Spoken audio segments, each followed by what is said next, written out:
اللہ کے نام سے شروع جو بڑا مہربان نہایت رحم کرنے والا ہے۔ محترم ناظرین اکرام، السلام علیکم ورحمۃ اللہ وبرکاتہ۔ میں ہوں آپ کا میزبان حافظ حامد رضا، اور آپ دیکھ رہے ہیں چینل 5 کی خصوصی نشریات محرم الحرام کی اسپیشل ٹرانسمیشن سفر کربلا۔ ناظرین اکرام، سفر کربلا میں ہم آپ کی ملاقات علماء کرام سے کروائیں گے، جن سے ہم سوالات کریں گے۔ قرآن کی روشنی میں ہم اہل بیت عظام کی شان جاننے کی کوشش کریں گے۔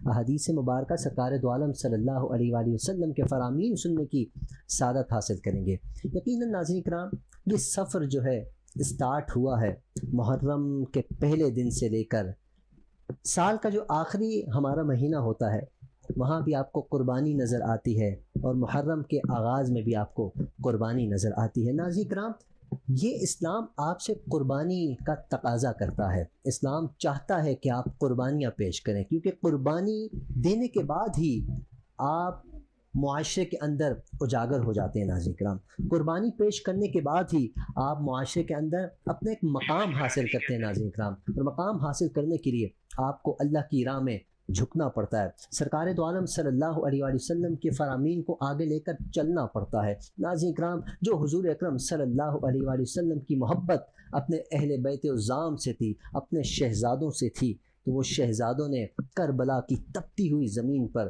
اس محبت کا حق ادا کیا۔ ناظرین، سب سے پہلے تو ہمیں یہ دیکھنا چاہیے کہ ہم سفر کربلا سنتے تو ہیں، سفر کربلا کو جاننے کی کوشش تو کرتے ہیں، آیا کہ ہم نے کبھی سفر کربلا کے حوالے سے سوچا بھی ہے کہ وہ قربانی کس انداز میں قربانی پیش کی ہوگی، وہ کس انداز میں انہوں نے اپنے نانے کی دین کو بچایا ہوگا؟ ناظرین اکرام، دین اسلام تو سرکار دو عالم صلی اللہ علیہ وآلہ وسلم کے دور میں پروان ہی پروان چڑھتا چلا جا رہا تھا، لیکن ایک وقت ایسا آیا کہ اس پروان کو اور پروان چاہیے تھی، تو وہ پروان بھی آپ کو بارگاہ رسالت کے خانوادے سے ہی نظر آتی ہے، امام عالی مقام کی قربانی سے ہی نظر آتی ہے۔ ناظرین، ہم سفر کربلا لیے آپ کی خدمت میں حاضر ہیں، اور ہم انشاءاللہ کوشش کریں گے کہ آپ تک حق بیان پہنچا سکیں کہ قرآن میں اہل بیت کی شان کیا ہے، سرکار نے اپنے خانوادے کی شان کس انداز میں بیان کی، اور کتابوں میں ہمیں کس انداز میں شان اہل بیت اور کربلا کی